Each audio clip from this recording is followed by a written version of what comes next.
Court habang hindi pa nalilitis o tinitake up ng Supreme Court ang kanilang petition for prohibition at saka certiorari, which I believe will be taken up by the Supreme Court tomorrow en banc. We have already heard that a special en banc session has been called for tomorrow. So obviously in anticipation of that, gusto po nilang hindi mangyari sa araw po na ito, gusto po nila ipabukas. Maraming salamat. Ito po ang naging highlight natin ng briefing ng prosecution team. Balikan po natin ang ating spokesperson for the prosecution, Congressman Erin Tanyada. Magandang hapon, Gia at Okay, Cathy. magandang hapon po ulit. Sir, balikan natin on a short reply lang to the defense sa paghingi nga nila ng certiorari or TRO sa Supreme Court ukol sa impeachment. Ano pong masasabi ng prosecution ukol dito? Well, para sa amin, suspicious, no? Dahil yung mga issues na nire-raise uli nila, pareho yung issues na nire-raise nila sa motion nila for preliminary hearing nung bago tayo nagsimula nung January 16. At ito po ay napagdesisyonan na ng impeachment tribunal na kailangan ipagpatuloy po itong usapin tungkol sa impeachment. So, we find it suspicious dahil itong araw na ito, lalabas yung usapin tungkol sa bank records, no? Kung papayagan ba ng ating mga senator judges na umupo sa witness stand ang mga bank officials ng dalawang bangko. So kaya sinasabi nga namin, biglang naghahanap na sila ng iba't ibang pamamaraan para hindi maituloy yung hearing ngayong araw na ito. Congressman Tanyada, kung sakasakali pong i-reverse ng Senado yung naging ruling nilang una tungkol dito sa pagpapalabas ng bank records, ito po ba ay magiging setback sa pagpo-prove ninyo ng Article 2? Alam mo, para sa amin, hindi ito magiging setback dahil meron po kaming ibang ebidensya na nailabas na po namin nung nakarang 2 linggo. Ito yung iba't ibang mga ari-arian. Itong usapin ng bank records, parang ito yung period na gusto po natin talagang ipakita na hindi nagsasabi ng totoo o nagsisinungaling si Chief Justice Corona sa kanyang statements of assets and liabilities and net worth. So maski mawala po yan, no, meron po kaming may ibang ebidensya na pwedeng tumayo on its own to prove that he did not file a statement of assets and liabilities and net worth that is truthful and under oath.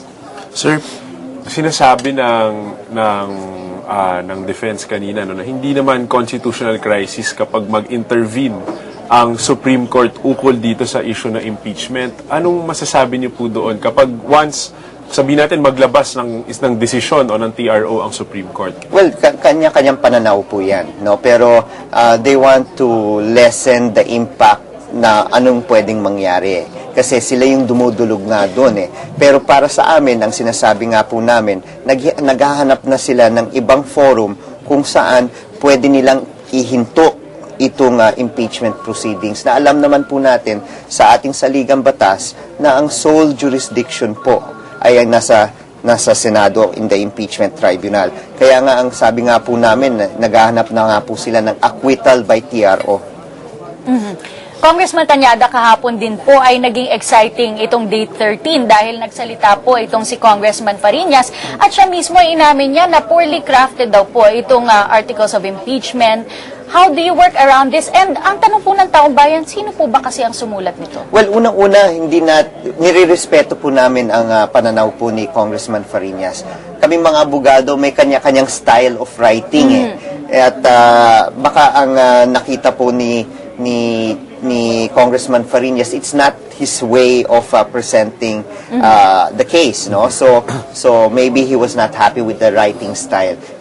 Pero para sa amin, at the end of the day, sumama pa rin po siya sa bilang isang prosecutor, or sabi nga po niya kung yung tamang word house manager, no? Dito sa kasong ito, dahil naniniwala po niya na kailangan magkaroon ng reforma nga dito rin sa usapin ng judiciary at may papakita nga po natin itong reforma kung may papakita natin na yung mismong nakaupo bilang punong maestrado merong mga sala sa ating ating bansa. Kaya accountability ang pinag-uusapan. Nasabi rin po ni Congressman Fariñas in a separate interview na sabi niya, I'm willing nga na ibaba na o hindi na ituloy yung ibang mga kaso. And they referred to some articles, Article 6 for example, na pwedeng hindi na daw po ituloy.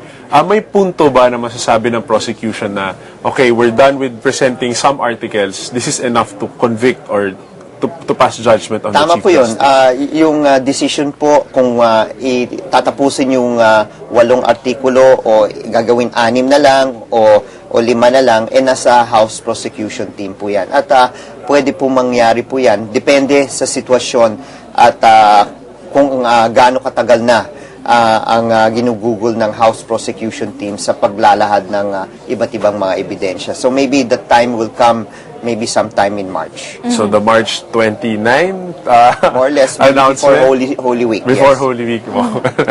Congressman Tanyada, nasa Article 3 na nga po tayo, betrayal of public trust. Last week po nagkaroon ng debate kung ano po ba yung betrayal of public trust. Balikan lang po natin at para po dun sa mga hindi nakakaintindi, ano po ba yung betrayal of public trust? Para sa akin, simple lang yung usapin ng betrayal ng public trust. No? Kung wala ng tiwala ang taong bayan na ikaw ay manatili sa iyong pwesto, yun po yung betrayal of public trust. Kung ikaw ay lumabag sa iyong sinumpaang panata, no, oath of office, at hindi ka na tumutupad sa tingin ng taong bayan sa oath of office na yon, yun po yung betrayal of public trust. Hindi ibig sabihin na ikaw ay gumawa ng isang krimen, no, because that may fall under bribery, that's a crime.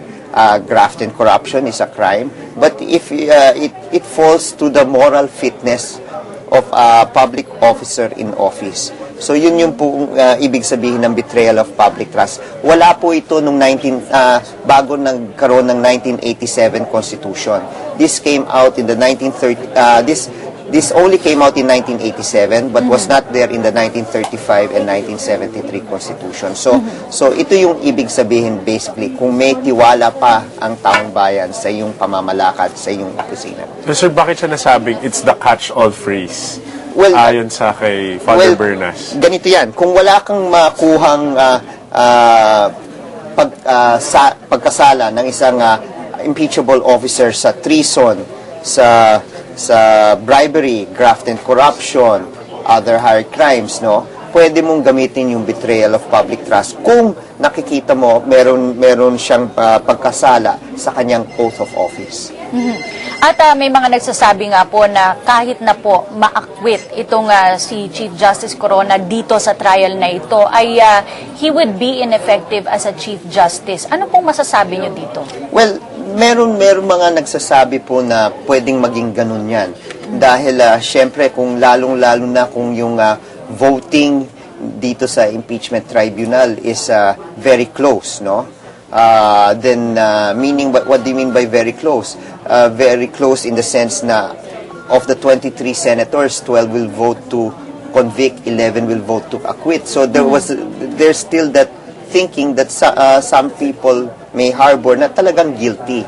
Hindi lang umabot sa required number of votes. So dito pumapasok, will he still be effective? Dahil meron talagang naniniwala base sa ebidensya na dapat matanggal sa pwesto. So yun po ang pwedeng mangyari dito. Lalo na kung makita po natin, talaga naman may ebidensya pero inakwit. No? Okay, maraming salamat po, Congressman Erin Tanyada. I'm sure we'll still have you on the show. Any final words what to expect today? Well, sana patuloy na subaybayan itong impeachment complaint ngayong araw na ito dahil sa nakikita po namin magkakaroon ng matinding debatihan lalo sa usapin po ng bank deposits. At dito po natin malalaman talaga kung nagsisinungaling ba ang ating punong maestrado o nagsasabi ng totoo kapag may labas po itong mga bank deposits na ito. Maraming salamat, Congressman Erin Tanyada. At alamin naman po natin ang pulso ng taong bayan dito sa nagaganap na paglilitis. Panoorin po natin ito. Kailangan ituloy na yun para malaman natin kung anong katotohanan. Kasi kung hindi natin itutuloy, mahirap din. Haka-haka tayo, haka-haka. Kung may kasalanan, di alisin. Para palitan kung may kasalanan. Lahat naman matatalino, di ba? Yung mga naglalaman, prosecutor panel, defense panel, lahat sila magagaling. At pati yung mga senador natin magagaling. Siguro, ang ano lang natin dyan, lumabas yung katotohanan, hindi yung kagalingan. At napanood po natin ang saloobin ng ating taong bayan. At sabi nga nung isa, no, lahat po matatalino, prosecution, defense, at maging ang taong bayan, naiintindihan po nila kung anong nangyayari dito sa paglilitis na ito. Okay, ngayon naman kasama natin ang isa sa mga prosecutors ng Article 3. Kausapin po natin si Representative Kakabag-aw ng Akbayan. Magandang hapon, Kaka. Magandang hapon din po sa nanonood. Congresswoman, ano pong maaasahan natin ngayon mula sa prosecution? Well, kagaya ng nangyari kahapon, nag-reserve ng right si Attorney Cuevas ng defense na mag-cross. No? Although nag-o-object sana kami dahil medyo malinaw naman yung pinag-uusapan, ay pinayagan pa rin siya ni Senate President. So inaasahan namin na magkakaroon ng diskusyon sa cross ngayon ng FASAP. Although, kung naalala nyo ng isang araw, nag-issue din ng desisyon yung Supreme Court, yung Senate as an impeachment court, na ngayon nila pinapapunta yung mga yung mga bank officers ng PS Bank at ng BPI based na rin sa kanilang ruling at meron ng issue na tinatalakay sila ngayon sa caucus. So inaasahan natin na magkakaroon din ng ganung talakayan. Ang posible ay dahil Article 2 ang issues ng PS Bank, no? At in fact may motion na para i-suspend yung defense, na i-suspend ang discussions ng Article 3 ay maaari unahin yung usapin ng PS Bank tungkol sa para sa hapong ito. Puntahan natin yung naging first witness niyo sa Article 3, si Roberto Anduiza. Ano po ang na-establish ng prosecution sa pag-testify niya kahapon? So, una, nung ina-establish ko pa nga yung purpose, no, para hinarang na kaagad ako, no, na para ang simple lang naman talaga sana nung pag-uumpisa ng diskusyon ng FASAP para maintindihan ng public, no, yung circumstances surrounding the letters, yung fact na sumulat ang FASAP sa Korte Suprema, hindi pinansin, pero sumulat si Attorney Mendoza na naging result ng pag-recall ng desisyon na matagal na silang nanalo twice. No? Yun yung una. Pangalawa na sinasabi ni Chief Justice Corona na hindi siya nag-take part, pero kahit doon sa pag-review mula ng documents at yung pagtingin ng FASAP employees dito ay nag-take part siya. Sa lahat ng mga desisyong nilabas ng Korte Suprema, lahat ay took no part si Chief Justice except yung araw ng October 4 decision 2011 na nag-take part siya to recall. So, ibig sabihin, sinabi niya sa answer niya, paragraphs 4 at paragraph 6 sa discussion niya on Article 3 na hindi siya nag-take part. Doon pa lang, kasi nungalingan na yun. Hindi siya nag-take part, pero nag-take part pala siya. So, yun yung gustong i-establish, no?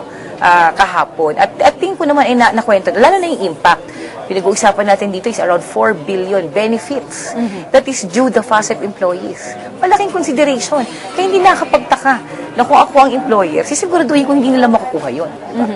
Congresswoman Bag-aw, ito pong bahagi rin ng Article 3 ay ang gusto nyo, ang request nyo po na isubpina ang ilan sa mga miyembro ng Korte Suprema. Ano po bang objective ng prosecution dito? Okay. Yung pinaka-main point in issue ay, nag-participate ba si Chief Justice Corona nung araw na yon sa in-bank proceeding? Ano ang kanyang naging partisipasyon?